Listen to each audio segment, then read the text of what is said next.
Sama kami hormati, kami muliakan pimpinan Pondok Pesantren Nahdlatus Shofiyah. Mudah-mudahan Allah Subhanahu wa Ta'ala panjangkan umur beliau-beliau. Allah jadikan semua amal dilipat gandakan oleh Allah Subhanahu wa Ta'ala. Begitu juga para asatizah duduk di satu majelis yang dimana kita akan mengingat kembali kejadian yang luar biasa. Baru saja ditinggalkan istri tercinta, baru saja mendapati daripada pamannya yang selalu membelanya meninggal dunia, lalu kemudian Allah hibur Rasul untuk langsung berjumpa dengan Allah Subhanahu. Masya Allah, kalau kita ulang kembali sejarah itu hadirin, di dalam Maulid Simputra, yakni Al-Imam Al-Habib Ali bin Muhammad bin Husain Al-Habsyi, beliau menyebut Rasulullah mensifati dengan nuran faqaqul nur. Ini cahaya tapi manusia, tapi cahaya yang istimewa. Tidak dia biasa, basaran lakal basar, manusia tapi bukan sekedar manusia biasa seperti kita. Jangan pernah samakan Rasulullah dengan kita. Rasul kalau berjalan di antara matahari, beliau tidak punya bayangan hadirin. Kenapa? Karena beliau itu cahaya di atas cahaya. Makanya Rasul SAW diperjalankan dari Masjidil Haram sampai ke Masjidil Aqsa saja tidak pakai helm, tidak naik pesawat di atasnya, di dalamnya. Tapi bayangkan Rasulullah SAW naik hanya di atas burak, tidak pakai masker. Ya Allah, masih takut sama corona? Saya lihat di Wanasaba ini coronanya yang takut sama orangnya ya. Makanya saya tidak mau pakai masker nih. Nyampe di sini orangnya lebih sedikit yang pakai masker daripada yang pakai. Mendingan tidak usah. Karena saya lihat orang-orang yang cinta kepada Rasulullah itu, mereka itu adalah orang-orang yang dekat dengan Rasul SAW, bahkan diberikan rahasia oleh Allah Subhanahu wa Ta'ala. Fama min sirrin ittasala bihi qalbumuni illa min sawabiki fadlillahi ala hadzal habib. Orang-orang yang sudah cinta kepada Rasulullah SAW itu mereka dikasih rahasia, tidak nunggu sampai mereka tidur. Tidak nunggu sampai mereka tidur, masih terbangun, masih terjaga, Allah berikan rahasia. Tapi satu pintu yang cepat mengantarkan kita mendapatkan rahasia itu tidak ada lain, yakni cintanya kita kepada Rasulullah. Mau bagaimana kita bahas surah Al-Mi'raj dari tahun ke tahun, tahun ke tahun. Di kampung saya hadirin, anak-anak usia 50 tahun, wuduknya saja belum benar. Di sini ada yang begitu. Ada di sini yang 50 tahun wuduknya masih belum benar. Enggak ada yang ngaku. Ini saya yakin juga sebenarnya wali-wali santri saja kalau tidak santrinya mondok di sini mana mau ngaji. Model-model yang kalau naik ke masjid untuk mendengarkan khutbah terus tidur, saking khusyuknya dengan khutbah, tidak ada yang masuk. Ngaji terpaksa, Datang ke tempat ngaji tidak ada niat. Mau bagaimana ilmu itu barakah hadirin? Kita ngaji juga Isra wal Mi'raj, bertahun-tahun kita ngaji. Sampai di rumah tidak ada yang berubah. Untuk apa hadirin? Rasul sallallahu alaihi wasallam naik menghadap kepada Allah Subhanahu wa taala. Sebaliknya tidak selesai sampai di situ. Orang-orang Quraisy ketika dikabarkan Rasul sudah melewati perjalanan yang begitu istimewa, apa kata Abu Lahab? Wah, ini diada-ada ini. Masa orang dari Masjidil Haram ke Masjidil Aqsa perjalanannya cuma seberapa malam saja? Ini mustahil. Berapa banyak umatnya Rasulullah yang mewarisi sifatnya Fir'aun. Berapa banyak umatnya Rasulullah yang mewarisi sifatnya Abu Lahab. Mereka itu tidak ubah dengan Abu Lahab yang setiap hari Rasulullah dakwahi. Ketemu dengan Nabi tidak ada jaminan akan masuk surga. Melihat Rasulullah belum tentu mendapatkan hidayah. Berjumpa dengan para ulama yang mengajarkan ilmu yang dikatakan warasatul anbiya. Beliau-beliau ini adalah pewarisnya Nabi. Kalau ada Nabi selanjutnya setelah Rasulullah, maka para ulama lah yang akan menjadi Nabi di saat ini. Maka daripada itu, apalah yang akan sampai ke dalam diri kita kalau tidak dengan pintu cintanya kita kepada Rasulullah SAW. Makanya saya ingin menggunakan penekanan. Kita bahas dulu Rasulullah, baru kita bahas Isra wal Mi'raj. Karena mau bagaimana kita patuh dengan orang yang membawa sholat sementara kita tidak kenal Rasulullah, tidak tahu apa jerih payah Rasulullah. Apalagi bagaimana orang-orang melempari Rasulullah dengan kotoran. Padahal Rasulullah SAW dilempari dengan kotoran. Rasulullah tidak membalas dengan lemparan kotoran. Bahkan ketika Rasul kembali ke kota Mekah, orang-orang Quraisy, orang-orang kafir ini takut. Jangan-jangan Rasulullah membalas kepada mereka. Sudah ketakutan. Rasulullah datang dengan 10.000 orang yang siap perang. Mereka tidak sempat dengar kabar, tidak bocor sampai ke mereka. Tiba-tiba Rasulullah datang ke Mekah, mereka sudah dengan keadaan yang ketakutan. Ketika dikumpulkan, Rasulullah ingin bagaimana Rasul SAW akan memulai daripada apa yang beliau sampaikan. Pertama yang dipanggil dulu Abu Sufyan. Lalu kemudian Abu Sufyan ini dipanggil oleh Rasulullah SAW karena orang Arab itu suka kajuman dia. Wih, bagaimana kalau Abu Sufyan ini? Kenapa? Dia datang ke Rasulullah takut mati. Akhirnya dia bilang apa? Saya ingin masuk agamamu, wahai Muhammad. Munafik dia. Tapi dilihat dengan cara itu ingin dikuatkan lagi sama Rasulullah. Akhirnya apa? Kita ke rumah hanya antum saja, kita pertemuan di situ.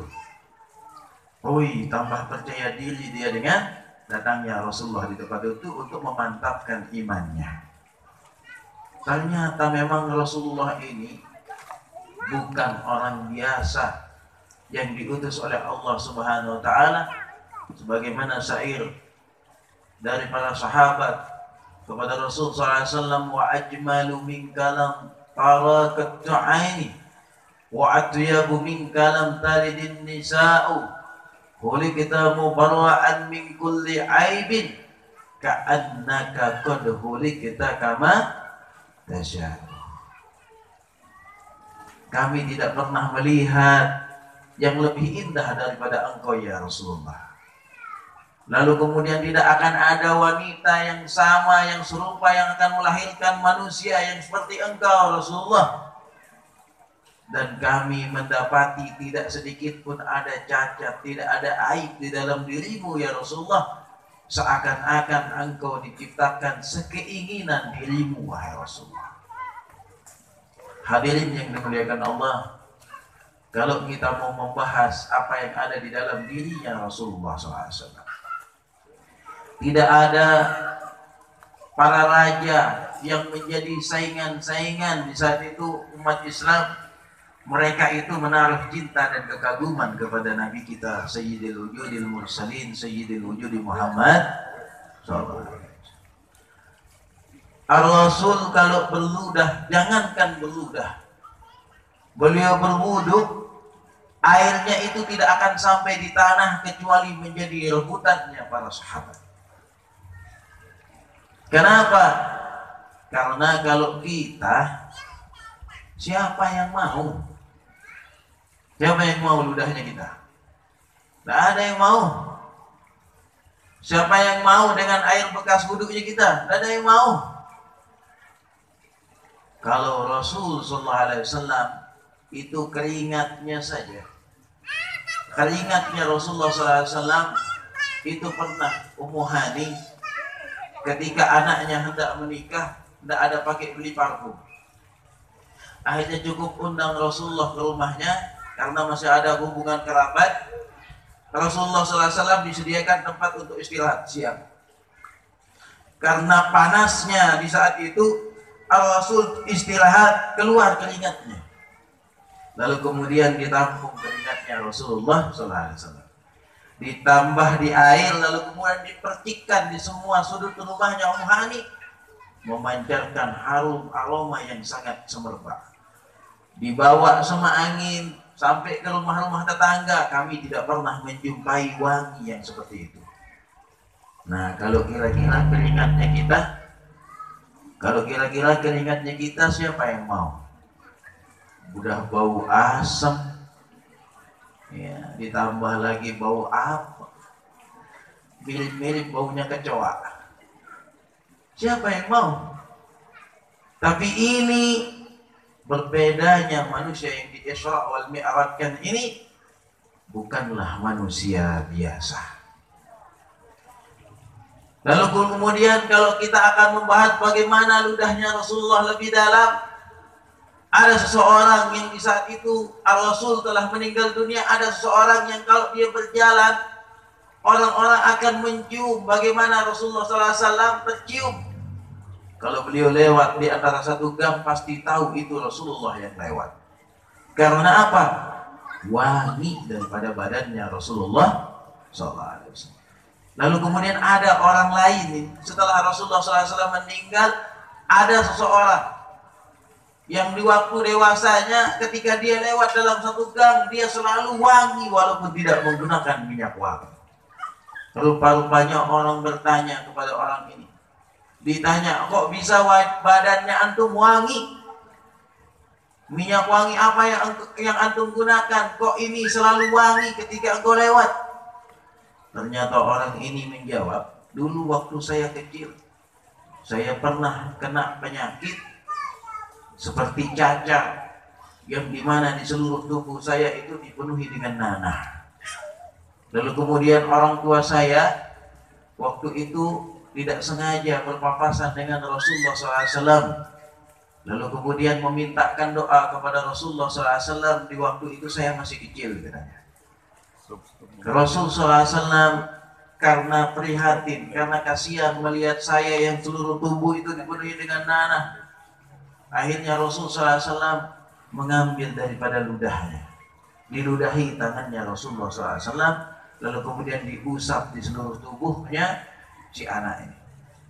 Setelah diusapi dengan ludahnya Rasulullah SAW, sembuhlah luka dan semua penyakit yang dipenuhi dengan nanah, lalu kemudian bercampur dengan kulit saya. Setelah sembuh ternyata wangi yang keluar daripada bekas ludahnya Rasulullah SAW. Ini manusia yang diperjalankan oleh Allah Subhanahu wa taala untuk menjemputkan kita sholat. Lalu kemudian Ar-Rasul ini adalah manusia yang dimana As-Sayyid Muhammad bin Ali Al-Maliki mensifatinya di dalam kitabnya yang berjudul Muhammad Insanul Kamil, di mana di situ beliau menukilkan bahwasanya Allah menurunkan 100 ketampanan yang ada di muka bumi.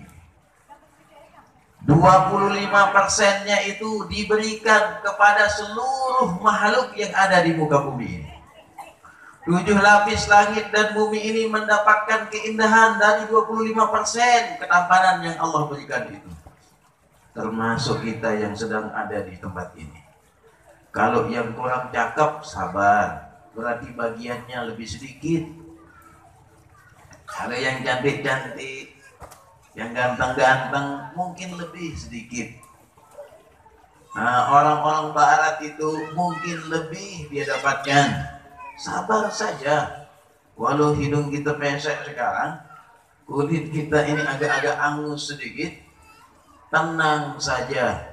Nanti kalau sudah kita saatnya di mana kita sudah akan memasuki surga, sekali dikasihkan minum dari tangannya Rasulullah SAW dari telaga Kausar, maka berubah wajah-wajah umat-umat yang akan masuk surga. Tidak mungkin mereka akan seperti bagaimana mereka di bumi. Makanya subhanallah, di mana 25% itu Allah berikan ketampanan itu untuk seluruh penduduk bumi, terkecuali Nabi Yusuf dan Rasulullah Sallallahu Alaihi Wasallam.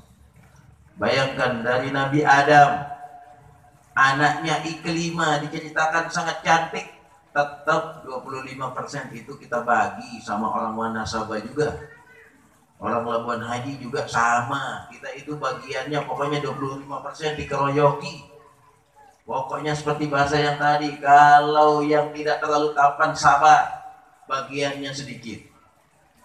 Nah, terus kemudian kita melihat pelangi, kita melihat burung-burung, kita melihat ada tumbuhan, warna-warni, ada ikan yang mungkin dia berenang, lalu kemudian Allah berikan warna-warni di situ, termasuk 25% ketampanan itu ada di situ. 25% berikutnya diberikan kepada Nabi Yusuf alaihissalam. 25% kita keroyoki seluruh manusia dari zaman Nabi Adam sampai akhir manusia, dan dibagi lagi dengan ketampanan. Ada matahari yang baru terbit terlihat bagus kelihatannya, ada bulan purnama yang terlihat indah dipandang mata. Itu 25% kita bagi dengan seluruh manusia. 25% dikasih semuanya kepada Nabi Yusuf alaihissalam. Bayangkan 25 kita bagi semuanya, 25 dikasih semuanya kepada Nabi Yusuf. Dan dibuka 25 itu semenjak Nabi Yusuf dilahirkan sampai meninggal dunia. Makanya di kitab itu diceritakan 25% ketampanannya Nabi Yusuf yang dibuka ini, akhirnya ketika umat Nabi Yusuf itu mendapatkan rasa lapar. Nah, ini udah ada yang lapar kayaknya di depan ini, semuanya sudah loyo-loyo semua kelihatannya. Melihat Nabi Yusuf, umat Nabi Yusuf, kalau lapar mereka ngeliatin Nabi Yusuf langsung kenyang. Makanya banyak-banyak hadap sini Pak, hadap sini, hadap sini biar tidak lapar. Jamaah, ibu-ibu, pernah lihat orang tampan? Ini di samping saya. Nabi Yusuf itu, seandai kata Nabi Yusuf datang ke Nadarus Sofia ini, di gerbang itu dia masuk, ibu-ibu ini langsung pingsan. Karena di dalam riwayat 40 hari, hadirin, 40 hari umatnya Nabi Yusuf itu tidak makan, tidak minum, bisa hidup. Kalau datang rasa lapar mereka, melihat wajah Nabi Yusuf kenyang. Haus mereka, cukup lihat wajahnya Nabi Yusuf kenyang. Berlebih baik kegagah Nabi Yusuf Nuh sampai bisa menghilangkan rasa lapar. Nah, kira-kira kalau ada yang lapar-lapar, coba pandangi wajahnya Ustaz. Kira-kira tambah lapar apa enggak? Saya yakin kenyang. Nah, Masya Allah. Ini 40 hari umatnya Nabi Yusuf itu sanggup tidak makan, tidak minum. Cukup lihat Nabi Yusuf langsung kenyang. Bayangkan hadirin. Dan 50% sisanya itu diberikan semuanya untuk Rasulullah Sallallahu Alaihi Wasallam. Tapi 50% ketampanan Rasulullah Sallallahu Alaihi Wasallam dibuka hanya satu saja. Kalau Nabi Yusuf 25%, semuanya dibuka dari lahirnya Nabi Yusuf sampai meninggal dunia. Kalau Rasulullah SAW sejak lahir hanya dibuka 1% daripada 50% yang diberikan kepada Rasulullah SAW. Kalau seandainya 50% itu dibuka, matahari ini mungkin bisa hancur. Dan mungkin manusia tidak hanya sebagaimana kisah Nabi Yusuf, ketika lewat di depannya wanita-wanita, ina-ina ada yang memotong tangannya. Ada yang sudah tinggal kulitnya saja di dalam cerita. Ada yang mengiris hilang dagingnya. Saking tampannya Nabi Yusuf. Tapi Nabi Yusuf itu tidak ada apa-apanya dibandingkan yang dimiliki oleh Rasulullah SAW. Mungkin kalau dibuka 50%-nya, sahabat tidak perlu makan ketika akan perang. Semua manusia yang melihat Rasulullah tidak akan mungkin mereka itu akan lapar ketika bersama Rasulullah. Tapi kalau seandainya 50% itu dibuka, bagaimana nasib ina-ina? Bagaimana nasib ina-ina di zamannya Rasul? Maka bukan hanya tangan mereka yang mereka akan iris, maka banyak di antara mereka tidak akan sadar menyayat daripada hati mereka dengan pisau yang mereka miliki. Itulah ketampanan yang dimiliki oleh manusia yang di hari ini kita peringati Isra wal Mi'raj. Lalu kemudian apa yang Rasulullah SAW bawa sepulangnya daripada menjemput perintah sholat? Bayangkan hadirin, kalau seandainya tidak ketemu dengan Nabi Musa di langit yang ke-6, kalau seandainya kita ditetapkan untuk sholat 50 waktu, pengajian ini pun sebentar-bentar kita akan dengar iqamah. Baru assalamualaikum warahmatullahi wabarakatuh. Sebentar dulu Bib, waktu sholat. Allahu Akbar, Allahu Akbar. Kita langsung sholat. Ngaji 10 menit. Sebentar dulu Bib, kata panitia. Kita sudah waktu sholat. Bagaimana nasib orang yang berdagang di pasar? Baru nagih sebian segede langsung dengan kamat sembahyang. 50 kali waktu sholat. Kalau tidak Rasulullah ketemu dengan Nabi Musa, maka kita akan 50 kali sholat sehari dan semalam. Anten hadirin, baru buka satu baju, tutup lagi, sholat dulu. La ilaha illallah. Tidak akan cepat banyak manusia di bumi ini. Gara-gara apa? Sebentar-bentar sholat. Kalau umat terdahulu kan tidak dikasihkan sholat seperti kita. Belum lagi kita yang ahlu sunnah wal jamaah. Kalau yang mazhab mulahiyah, iya. Kalau ada mazhab yang kalau dia assalamualaikum selesai, enak mereka. Kalau kita yang harus pakai wirid dulu,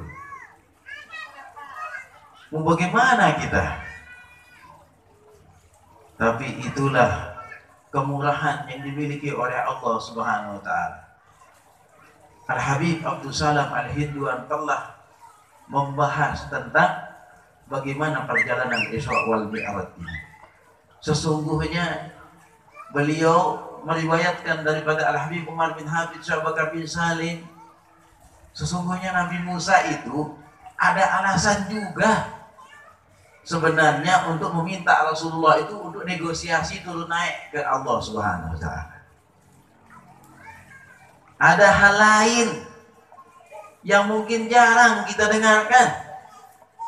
Sebagaimana sewaktu Nabi Musa itu masih hayat, masih di bumi ini, masih beliau hidup, masih di dalam dakwahnya, Nabi Musa juga pernah nanya, hadirin,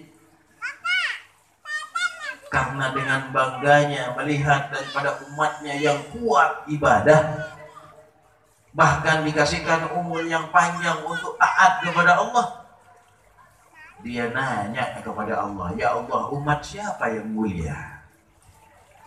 Dijawab oleh Allah Subhanahu wa taala, tidak ada yang mengalahkan kemuliaan umatnya Sayyidil Wujudi Muhammad. Lalu kalau begitu ya Allah, jadikan aku umatnya Nabi Muhammad sallallahu alaihi wasallam. Bayangkan Nabi Musa ingin menjadi umatnya Nabi besar Muhammad sallallahu alaihi wasallam. Kenapa ingin menjadi umatnya Nabi besar Muhammad sallallahu alaihi wasallam? Imam Ja'far Shadiq menjelaskan di mana fadilah daripada suratul Fatihah. Tidak diturunkan suratul Fatihah itu kepada umat sebelumnya. Tidak ada di kitab suci umat sebelumnya. Kalaulah suratul Fatihah ditimbang di dalam suatu timbangan, lalu kemudian diletakkan 30 juz di dalam Al-Quran, maka sama beratnya dengan suratul Fatihah.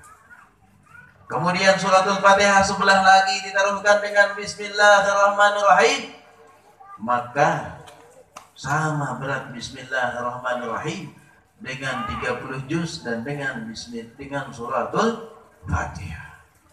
Lalu kemudian Imam Ja'far meneruskan lagi Bismillahirrahmanirrahim diletakkan di satu timbangan, lalu kemudian diletakkan sebelahnya dunia ini dengan isinya 7 lapisnya, lalu kemudian diletakkan dengan semua dosanya makhluk dari awal manusia sampai akhir manusia, diletakkan di situ dosanya. Bahkan daripada golongan jin, dosa mereka diletakkan bersamaan dengan semua dosanya makhluk. Dosanya manusia juga semuanya di situ dari awal manusia sampai akhir manusia. Dan kemudian diletakkan lagi 7 lapis langit ini dengan bumi ini, diletakkan di satu timbangan, diletakkan dengan Bismillahirrahmanirrahim, masih lebih berat Bismillahirrahmanirrahim. Maka di saat manusia akan lewat rombongan umatnya Rasulullah SAW, maka umat-umat terdahulu akan berteriak dengan sekeras-keras teriakan yang mereka bisa. Kenapa mereka berteriak dengan teriakan yang sekeras-keras teriakan yang mereka bisa? Karena sekecil-kecil amalnya umat Rasulullah SAW lebih berat daripada dunia ini beserta isinya. Karena umatnya Rasulullah SAW ini sedikit-dikit mau keluar rumah Bismillahirrahmanirrahim, mau makan Bismillahirrahmanirrahim, lalu kemudian mereka akan melakukan aktivitas-aktivitas mereka selalu mengawalinya dengan Bismillahirrahmanirrahim. Lalu kemudian ketika sholat membaca suratul Fatihah dan membaca Bismillahirrahmanirrahim. Bayangkan kalau mulai balik kita membaca suratul Fatihah di dalam sholat, bagaimana timbangan amal yang dibawa, bagaimana timbangan umatnya Rasulullah yang ketika itu ditimbang. Bahkan Habib Abdullah bin Alawi Al-Haddad, beliau menukilkan kalau seandainya bahkan umatnya Rasulullah SAW ini, kalaupun seumur hidupnya mereka pernah bersolawat walau sekali untuk Rasulullah SAW, maka mereka adalah manusia yang paling beruntung. Nah, makanya bisa kita andalkan satu solawat yang kita sampaikan kepada Rasulullah SAW. Man shalla alaihi salatan wahidan sallallahu alaihi wasallam biha asran. Satu kali kita sholawat kepada Rasulullah SAW, maka Allah berikan kita 10 sholawatnya Allah. Lalu kemudian ketika akan ditimbang nanti dengan satu timbangan, di mana timbangan dosa kita dibanding dengan satu sholawatnya Allah. Bahkan Habib Abdul Salam Al-Hinduan mengatakan di dalam kutipan kalam beliau, kalau seandainya ini umat Rasulullah pernah sholawat walau satu sholawat untuk Rasulullah SAW, maka ketika malaikat menemukan amal, dibuka satu kebaikan letakkan sebelah kanan, satu keburukan letakkan sebelah kiri. Lalu kemudian temukan satu bacaan pahala, satu bacaan sholawat yang pernah disampaikan kepada Rasulullah SAW, maka malaikat akan mengatakan sudah, tidak usah ditimbang lagi. Mau bagaimana kita akan timbang satu sholawatnya Allah dengan hanya dosanya satu manusia ini? Ini dahsyatnya amal yang akan didapatkan oleh umatnya Rasulullah. Makanya Nabi Musa itu kepengen jadi umatnya Rasulullah. Dan kesempatan lagi, beliau setelah meninggal dunia ketika itu di antara langit ke-6, ketika perjalanan Isra wal Mi'raj, dia bahagia bisa berjumpa dengan Rasulullah SAW. Ada rahasia di balik itu semua. Lalu kemudian kembali daripada bertemu dengan Allah, Nabi Musa dikisahkan melihat wajah Rasulullah ini ada yang tambah bertambah. Jangan kemudian kita mengatakan sholawat kita ini untuk apa? Untuk Rasulullah. Lalu kemudian selesai azan kita berdoa dengan wasilah atau al-fadilah, untuk apa? Untuk Rasulullah. Beberapa ulama kita menjelaskan jangan membatasi nikmatnya Allah. Jadi walaupun Allah sudah berikan kemuliaan kepada Rasulullah, maka akan semakin ditambah, semakin bertambah, semakin bertambah. Bahkan Allah Subhanahu wa taala di dalam firman-Nya, innallaha wa malaikatahu yusholluna 'alan nabi ya ayyuhallazina amanu shallu alaihi wa sallimu taslima. Allah itu selalu dan senantiasa selalu berselawat kepada Rasulullah SAW. Kalau daripada Habib Umar bin Habsyah Bakar bin Salim, seandainya, dan seringkali ulama-ulama kita itu bertanya satu sama lainnya, kira-kira saat ini Allah sedang apa?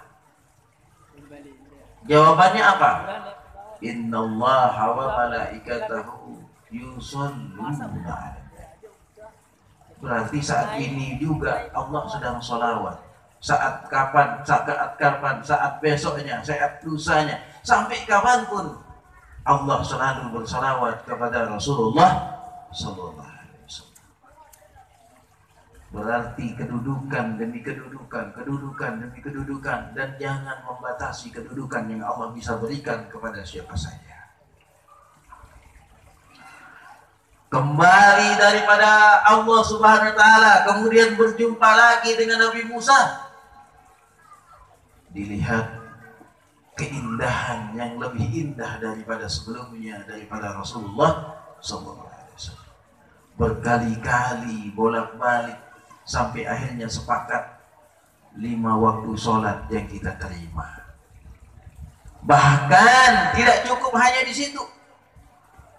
Di langit ke-7 ada Nabi Allah Ibrahim yang ketemu dengan Rasulullah SAW. Lalu kemudian Nabi Allah Ibrahim alaihissalam saking kagumnya, padahal Rasulullah ini adalah keturunan Nabi Ibrahim, anak cucunya daripada Nabi Ibrahim. Tapi sebagaimana Allah memberikan kemuliaan, Rasulullah ini adalah awal daripada seluruh yang ada di muka bumi ini.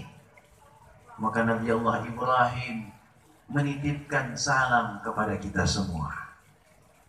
Wahai Muhammad, sampaikan salam kepada umatmu yang mulia, diberikan perintah sholat, sebagaimana salat itu adalah jalan mereka untuk mi'raj kepada Allah Subhanahu wa ta'ala. Tapi kita ini manusia merasa biasa-biasa saja. Makanya ketika kita sholat, tidak ada yang luar biasa. Kita sholat biasa-biasa saja. Bahkan kita palingkan wajah kita ketika kita sudah bertakbiratul ihram. Kita munafik mengatakan inna sholati wa nusuki wa mahyaya wa mamati lillahi rabbil alamin. Gabah sin pikiran, maku sin pikiran, dagangan sin pikiran.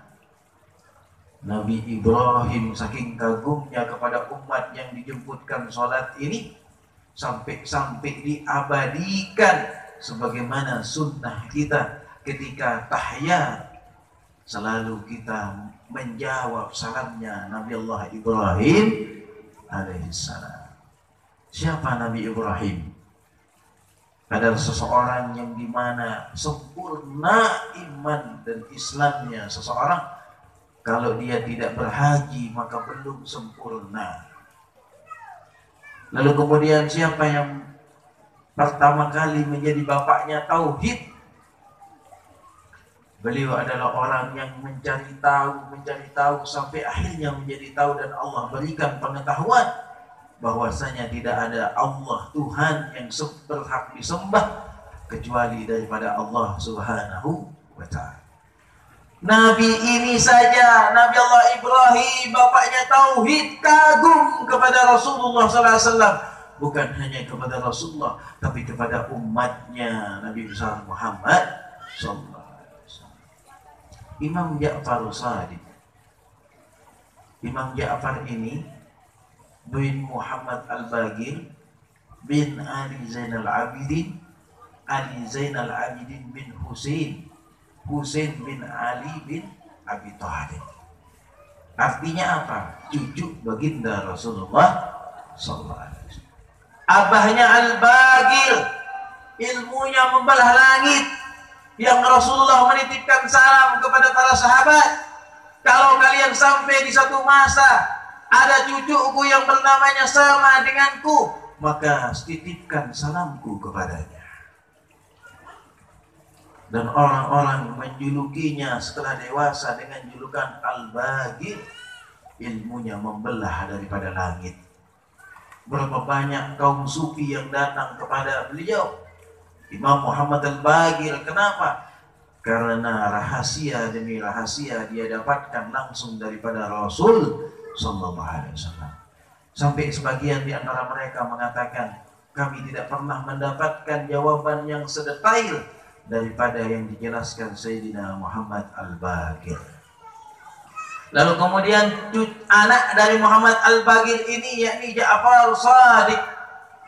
Imam Ja'far Shadiq ini kalau sholat, pernah di waktu sholat beliau menjadi imam. Iyyaka na'budu wa iyyaka nasta'in. Iyyaka na'budu wa iyyaka nasta'in. Kira-kira kalau misalnya di Nahdlatul Shafiyah ada imam yang kayak begitu, kita apain? Subhanallah, subhanallah. Pasti digitunya. Imam Ja'far juga jangan dikira. Tapi kalau di zaman kita ini memang beda. Dikit-dikit mau demo aja kerjaan Ustaz. Belum apa-apa Ustaz mau disalahin, Ustaz dilawan. Dan Imam Ja'far Shadiq selesai sholat ditanya sama jemaahnya. Ya Allah, sekelas Imam Ja'far ini ditanya sama jemaahnya. Ya Imam, kenapa kau mengulang-ulang ketika membaca suratul Fatihah? Iyyaka na'budu wa iyyaka nasta'in. Iyyaka na'budu wa iyyaka nasta'in. Apakah kami akan menirunya? Apa jawaban beliau? Ketika sholat umatnya Rasulullah SAW, sesungguhnya ketika mereka membaca suratul Fatihah, mereka akan dijawab langsung oleh Allah Subhanahu wa ta'ala. Dan aku, kata Imam Ja'far, mendengarkan jawaban daripada Allah. Maka ketika aku mendengarkan jaminan daripada Allah, tidak tempat bersandar, lalu Allah mengatakan, akulah tempat bersandar sebaik-baik bersandar. Menyandarkan semua urusanmu, aku akan berikan kelapangan daripada urusanmu. Tidak ada tempat meminta tolong selain daripada aku, dan aku akan memberikan pertolongan kepadamu. Apa aku sanggup untuk mengatakannya satu kali saja? Sedangkan aku mendengar jawaban daripada Allah. Allah menjawabku ketika kita sedang membaca suratul Fatihah. Ini maksud kenapa Nabi Allah Ibrahim menitipkan salam kepada umat yang sangat mulia ini. Lagu kita jadi manusia, jadi umat Nabi Muhammad, dia tahu itu mulia. Kita tidak tahu di mana kemuliaan yang kita miliki. Kalau di dalam riwayat yang lain, Sayyidina Ali Zainal Abidin bin Husain, putra daripada Imam Husain, kalau beliau sudah wudhu mulai gemetar beliau, ketika akan sholat pingsan. Baru siuman mau sholat lagi pingsan.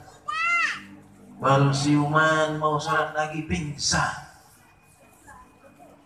Ditanya kepada Imam Ali Zainal Abidin, ya Imam, kenapa engkau pingsan?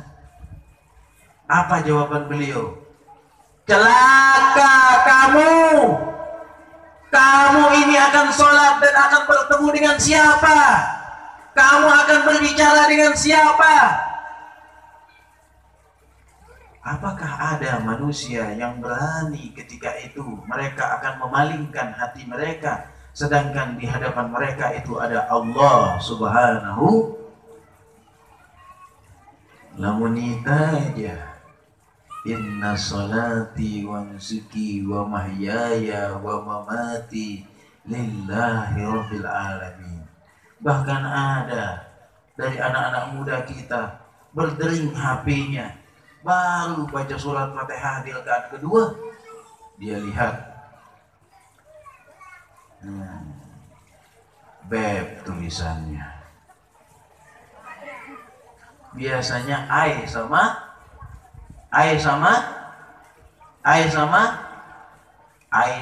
beb. Tahu kisah ai sama beb? Itu kisah cinta ayam sama bebek.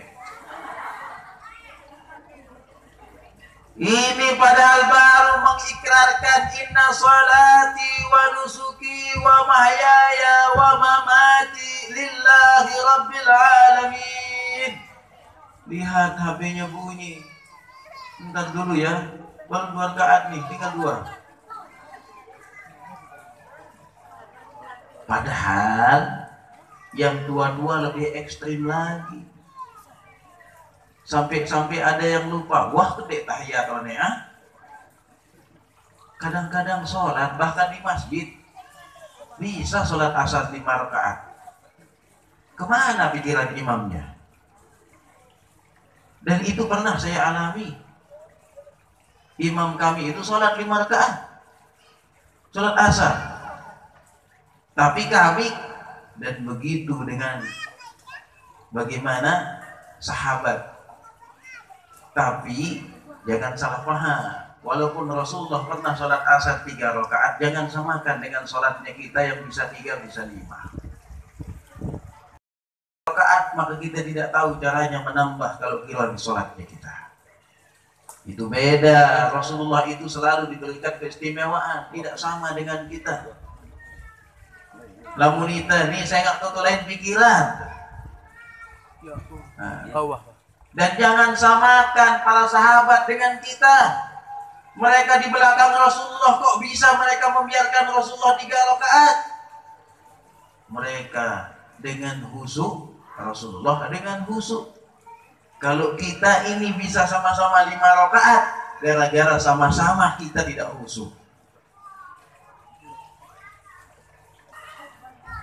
Salahnya Rasulullah itu tidak salah dengan salahnya kita. Dan itu bukan kesalahan kalau bagi Rasulullah. Pasti itu pelajaran untuk kita. Karena tidak mungkin Rasulullah itu berbuat tidak sesuai kalau itu adalah perintah Allah Subhanahu wa ta'ala. Dan kita adalah umat yang dijemputkan cara untuk bisa berkomunikasi dengan Allah Subhanahu wa ta'ala. Bayangkan hadirin, Nabi Musa baru melihat cahayanya Allah saja pingsan, belum sempat bicara. Umatnya Rasulullah 5 kali dalam sehari semalam mereka bisa berbicara dengan Allah Subhanahu wa ta'ala. Ini hikmah Isra wal Mi'raj. Sudah sering kita dengarkan kalau perjalanannya, kita ambil hikmahnya dulu. Biar kita cinta kepada Rasulullah dan biar kita tahu kedudukan kita ini umat yang diistimewakan. Biar kita tahu kita ini istimewa. Seandainya kata di sini ada yang nemu cincin, ada yang nemu cincin warnanya kuning, tidak langsung berani mengatakan itu emas, karena mereka tidak tahu apa sesungguhnya cincin itu. Sama dengan kita ini umat.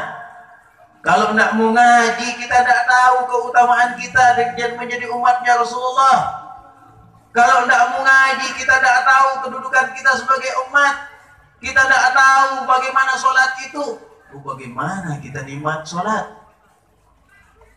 Imam Ali Zainal Abidin, putra daripada Al-Husain, anak daripada Fatimah Az-Zahra, kakeknya Rasulullah SAW, yang tadi kita ceritakan kalau beliau hendak sholat beliau pingsan.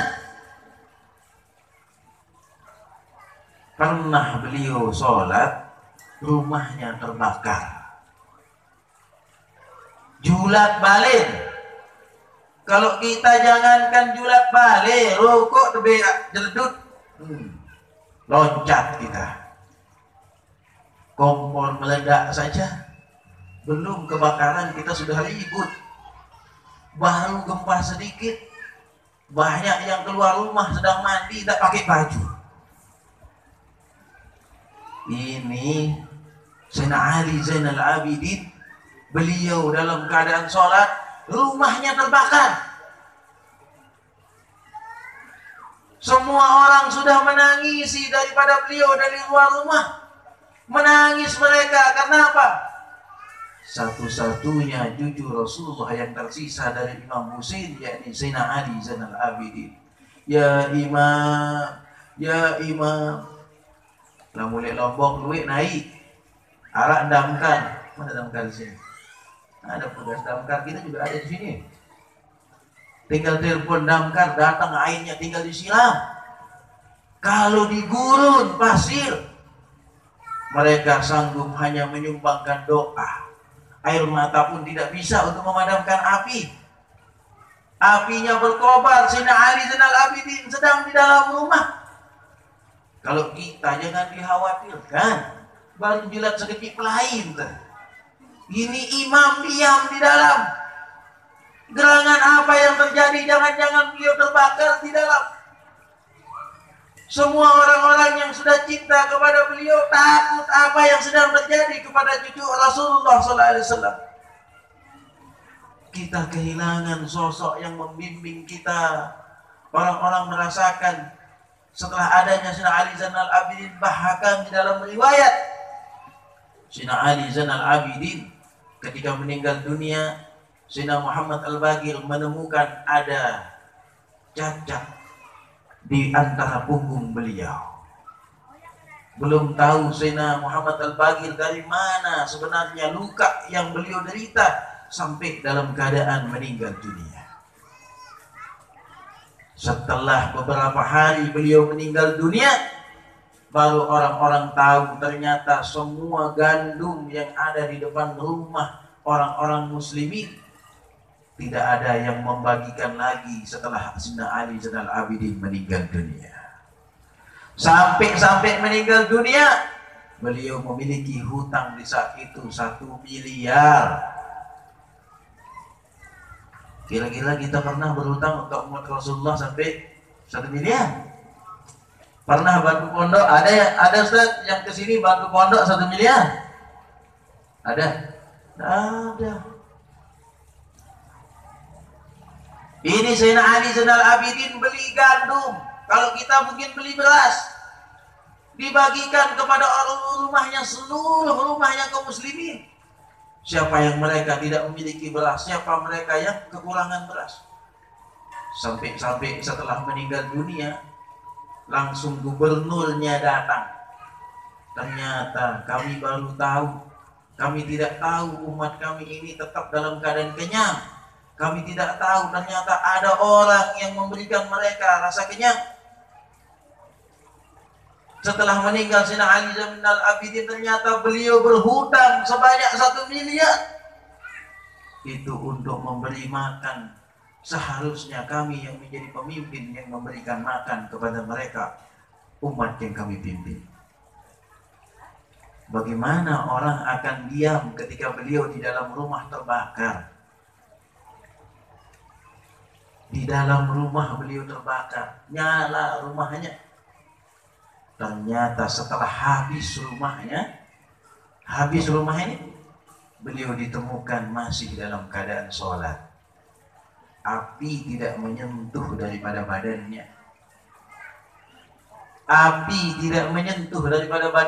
Sujadahnya habis setengah dibakar. Terbakar sujadahnya separuh. Yang diduduki tidak terbakar. Dan api tidak sedikit pun menyentuh daripada Sayyidina Ali Zainal Abidin. Kalau seandainya kita nikmat di dalam sholat, maka semua kebutuhan yang kita butuhkan pastilah Allah berikan kepada kita. Tapi kenapa umat Islam di Lombok ini masjidnya banyak, Islamnya banyak, miskin? Indonesia lagi masjidnya banyak, muslimnya banyak, utangnya banyak. Ada kata profesor, Indonesia ini kenapa sulit maju? Karena Allah saja mereka tidak takut, Tuhan saja mereka tidak takut. Mereka masih dalam keadaan sholat, pikirannya masih kemana-mana. Bahkan ada di dalam sebuah riwayat, pengarang Maulid Simtuturar Al-Habib Ali bin Muhammad bin Husain Al-Habsi, ini kita sedang membahas sifat sholat orang yang nikmat. Siapa tahu kita bisa meniru. Lalu bagaimana Sayyidina Ali Zainal Abidin rumahnya terbakar, beliau masih sholat. Assalamualaikum warahmatullahi wabarakatuh. Assalamualaikum warahmatullahi wabarakatuh. Dilihatnya orang-orang pada menangis. Ngapain kalian? Ada apa? Ya imam, rumahmu terbakar. Lalu apa urusannya denganku? Aku sedang berurusan dengan Allah Subhanahu wa ta'ala. Hebat salatnya Awliyaus Shalihin. Habib Ali bin Muhammad bin Husain Al-Habsyi yang kira-kira ulama 200 tahun yang lalu, hadirin, tidak lama, 200 tahun, ada orang yang bisa meniru Sayyidina Ali Zainal Abidin, Sayyidina Ja'far Shadiq. Bahkan ada sebelum daripada Habib Ali bin Muhammad bin Husain Al-Habsyi, namanya Sayyidina Ali Khalaq Hasan. Beliau itu berebut orang-orang untuk sholat di belakangnya. Bahkan kalau beliau sholat sunnah, berebut orang untuk duduk di dekatnya. Karena setiap beliau tahiyat, ketika assalamu alayka ayyuhan nabi wa rahmatullahi wa barakatuh, orang-orang di sekitarnya bisa mendengar jawaban Rasulullah sallallahu alaihi wasallam, wa alaikumussalam ya syekh. Bagaimana orang ini sholat kok bisa sampai terdengar suaranya Rasulullah? Bukan hanya beliau yang mendengarnya, orang-orang yang di sekitar Sayyidina Ali Khalaq Hasan bisa mendengar kalau beliau sedang tahiyat. Maka kalau beliau sedang sholat sunnah, berebut orang di dekatnya untuk mendengar langsung jawaban Rasulullah Sallallahu Alaihi Wasallam. Ini sholatnya orang yang betul-betul berbicara dengan Allah Subhanahu wa Ta'ala. Lalu kemudian bagaimana sifat sholatnya Habib Ali bin Muhammad bin Husain al-Habsyi, orang yang menulis maulidnya, orang-orang yang menulis riwayat Rasul sallallahu alaihi wasallam. Aku tidak menulis, kata beliau, riwayat demi riwayat ini kecuali Rasulullah ada di depanku. Namun Wahabi jadi bau sampai ke otak Ustaz. Karena katanya Habib Abdul Qadir bin Ahmad Segaf, saudara-saudara kita itu orang-orang Wahabi itu otaknya sebesar otak ayam. Hal barokah itu tidak bisa masuk di kepalanya. Maka daripada itu, sebagaimana Habib Ali bin Muhammad bin Husain al-Habsyi, beliau menulis maulidnya selalu Rasulullah ada di hadapannya. Beliau itu sholat, pernah dalam satu ketika beliau sholat isya, di belakangnya banyak makmumnya, waladhdallin, amin, banyak yang jawab. Rakaat pertama, rakaat kedua, waladhdallin, sepi, tidak ada di belakang. Ternyata beliau sholat dari isya, ketika salam jam 9 pagi, wajar orang di belakangnya sudah tidak ada. Ini saking nikmatnya mereka berbicara dengan Allah Subhanahu wa Ta'ala. Kalau kita 4 rakaat tidak lebih 5 menit, berarti 1 menit sekian detik. Bahkan kalau agak lama sholat, imam aja agak panjang bacaan sholatnya. Di kampung sebelah itu, di sana gubuk yang lauan timuan segede, gara-gara dia sudah pergi haji, dik milih tergenti jadi imam. Kamu kan dik imaman haji, sah haji itu ya lebih abdul jadi imam. Nah, ketika dia baca Qul ya ayyuhal kafirun la a'budu ma ta'budun wala antum abiduna ma a'bud wala ana abidu ma abadtum wala antum abiduna ma abadtum wala antum abiduna ma a'bud wala ana abidu ma abadtum wala antum abiduna ma a'bud. Ini dituduh isi gedek jamaah ahli mulia apa ini. Saya nggak di demen nih jadi mah lagunya satu doang, saya nggak nih walau haji dinarak kamu dengan gede ya apa ini makmum lebur iya aneh. Au aneh menu Allah. Jangan, ini umat kita banyak hal-hal yang seperti itu, Ustaz. Pertama di ruang ngaji itu enggak mau ngaji. Apalagi ditegur sama anaknya. Ini sering terjadi. Anak tegur orang tua dia salah. Tapi kadang-kadang anak juga karena dia masih anak-anak menemukan kesalahan kita sebagai orang tua. Sebagaimana kita seharusnya orang tua, alhamdulillah anak kita ini diwarisi sifat mulia, diberikan ilmu untuk bagaimana mereka mengenal Allah. Lamun kesalah ketegur si anak, wajar mereka mondok. Kalau kita tidak tahu itu jangan sok tahu. Maka ketika sholat kita utamakan di mana mereka yang lebih fasih. Dik napawah lalu haji doang. Dan makmum juga sebagaimana kita sholat. Sholat ini mengajarkan kita hal di mana pemerintahan, di mana kita di dalam satu masyarakat.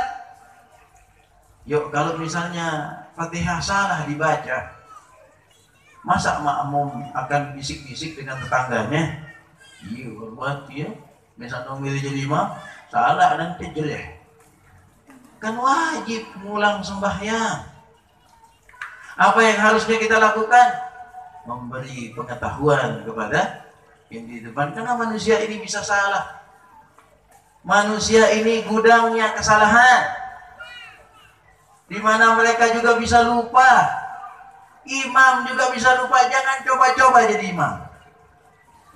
Yang namanya orang jadi imam beda, apalagi imam Jumat. Sering salah. Kenapa? Karena pengaruh orang banyak. Kita beda ketika sendiri sholat. Makanya disinilah sholat itu sebagaimana seharusnya makmum mengingatkan ketika terjadi kesalahan. Sebagaimana seorang imam harus bijaksana ketika disalahkan.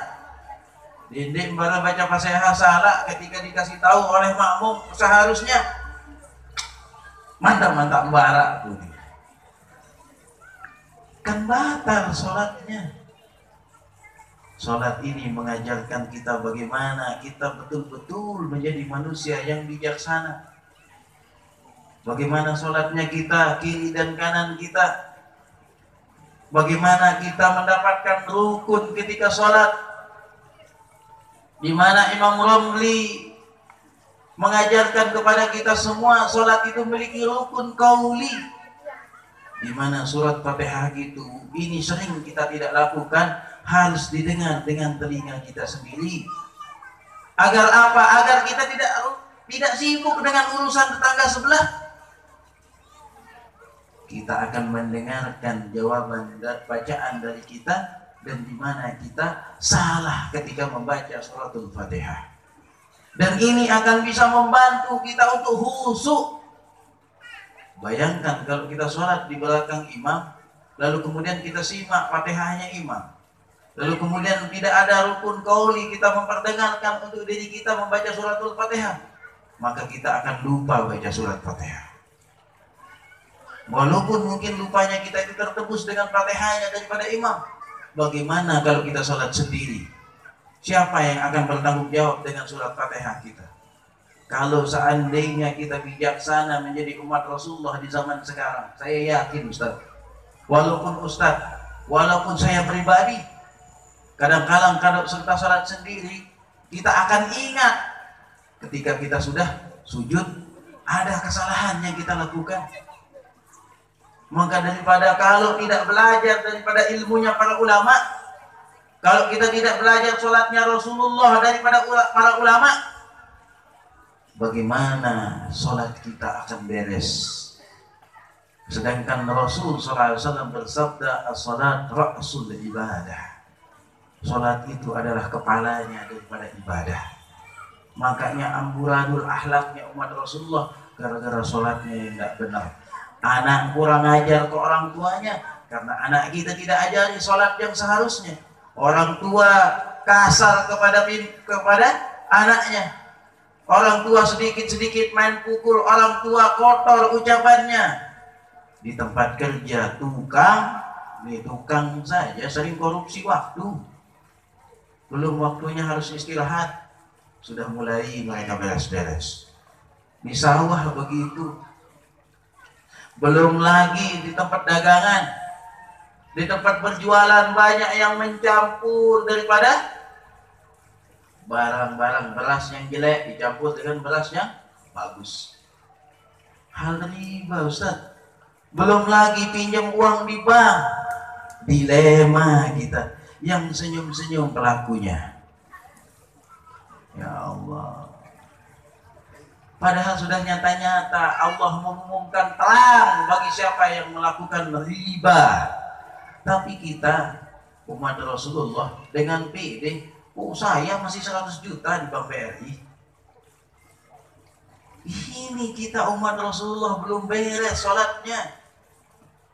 Karena sholat itu tidak beres, semua perbuatan-perbuatan itu tidak ada yang beres. Maka daripada itu, apa yang kita harus lakukan hadirin? Betullah langkah-langkah yang kita lakukan, sebagaimana anak-anak kita taruh di pondok-pondok pesantren. Karena ada murabbi mereka, para ustadz yang mengajarkan kepada mereka, dan ilmu para asatidz kita sampai kepada ulama. Betul. Okay. Alhamdulillah udah dikasih tahu kita acaranya sudah habis. Nah, karena kalau kita akan bicarakan Isra wal Mi'raj tidak ada habisnya. Ini baru bawah-bawahnya saja. Padahal saya juga tadi bingung mau nyampein apa, Ustaz.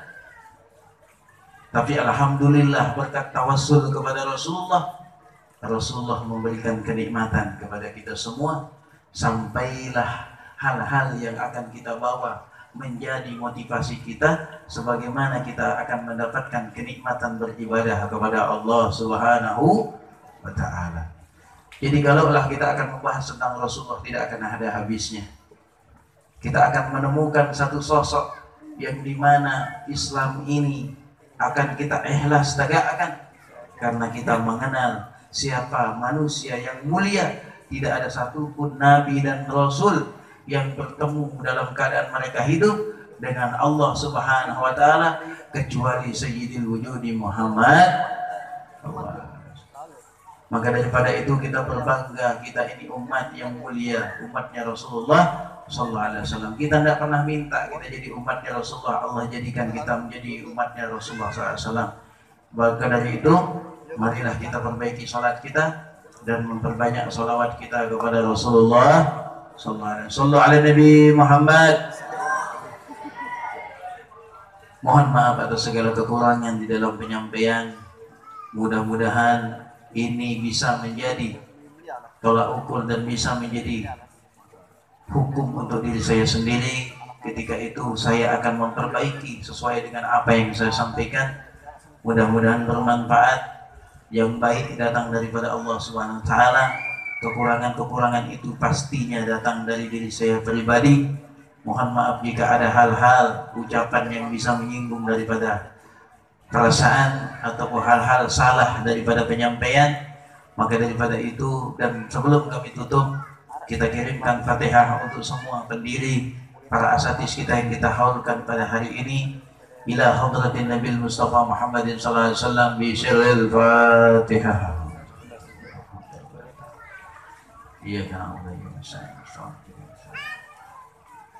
Sekian dan terima kasih. Assalamualaikum warahmatullahi wabarakatuh.